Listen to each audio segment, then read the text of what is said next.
Don't look at me. What would I do now? Are we gonna edit this and start over? Mm-hmm. Okay, great.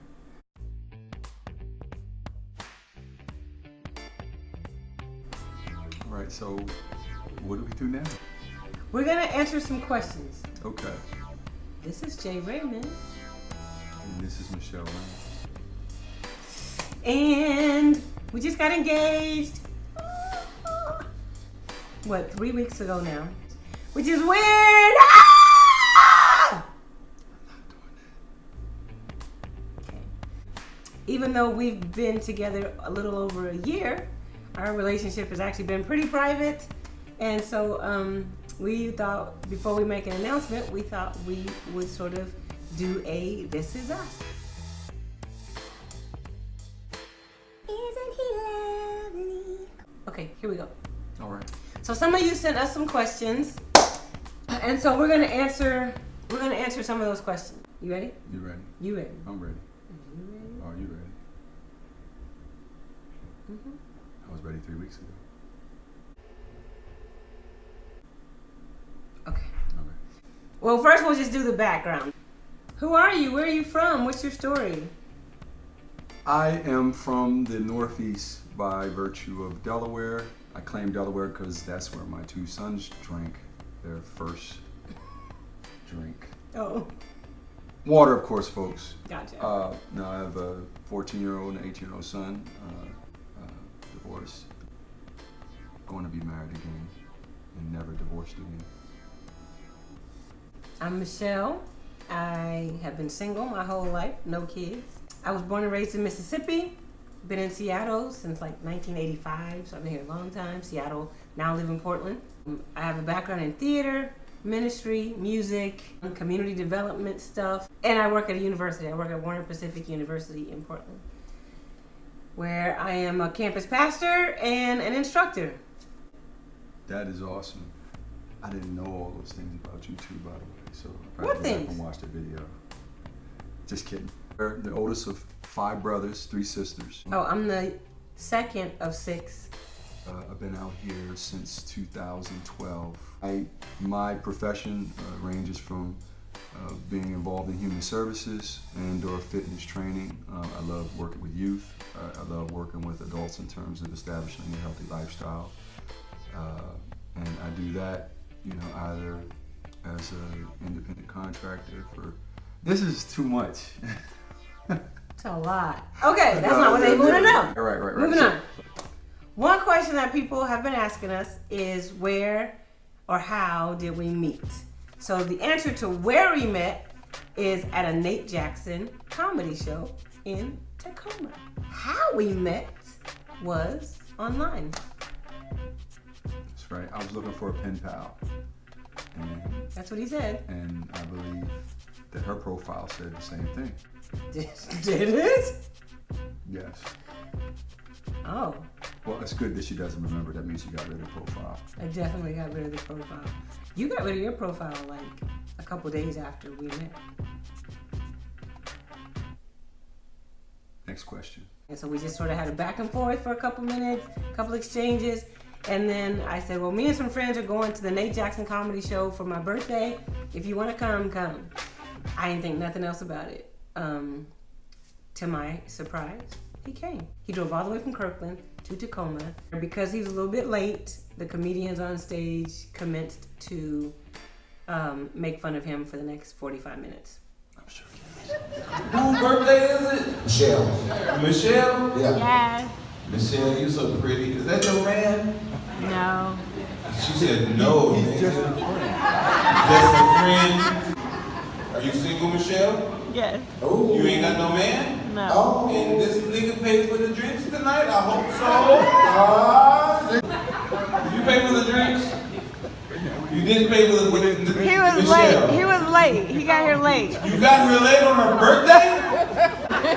You came late. I don't even know what your name is. I'm gonna give you a name. Fucking Charles. And so then the next day, he hit me up and he was like, thanks for inviting me to the comedy show. Can I take you out for dinner for your actual birthday? And I said, sure. And then He took me out for 7 straight days. He called me for 7 days and said, "It's still your birthday week. You want to go out?" And I said, "Sure." So that's how it started. Okay, number 2. What was the first impression of each other? I had this "we're gonna be friends" impression, especially since her 2 homies were there. Nicole and T. Wally. Figured, oh, you know, just be, you know, really cool. You know, she seems like she's nice, great to talk to over the phone. And, you know, so I guess this is where it is. You know, I didn't think anything of it after she said bye that night and had gotten in her car and rode off. But I was looking at him through the comedy club window, and he looked lost, like he didn't know how to come in a door. So I don't know if he was nervous or whatever. But I thought, oh, he's so cute and he's lost. And he came, and I thought it was really cool that he could take a joke from the comedians. I thought it was really cool. I was riding with Nicole that night, and he actually walked both of us to the car and opened Nicole's door first, and then mine. And I think he actually said, "Hold on a second, Michelle." And so I waited for him to come open my door. And I thought that was really cool but that he would open my friend's door first. I actually thought that was pretty cool. The first seeing her, you know, I thought she was very beautiful. It was hard for me to imagine that someone as beautiful as her was single. But What? I was. Which can often be a red flag. Y'all know what I'm talking about when they're that beautiful and they're single. But I'm glad. When we were taking a picture at the end of the night, Nicole was kind of whispering to me. She was like, "So who's this? Who's this guy?" And I was really like, I think his name is Jay. Like, I think it's Jay. She's like, "Oh, is he like a thing?" And I was like, "No, I just invited him to the show." Because he said he wanted a pen pal, and I was like, okay. When guys tell you that that's what they want, that they're not looking for nothing, when guys tell you that, believe them. It's not necessary for me to learn your name tonight. So, luckily, he has an easy name. So, there you go. Shall we continue? Shall we proceed? What do You're not going to say yes, indeed? What kind of person from the East Coast does not respond with yes, indeed? I think that references a Little Kim song, and you know, Little Kim can be a little inappropriate at times. But how I know that? Somebody told me. So the next question is, what do we like to do together?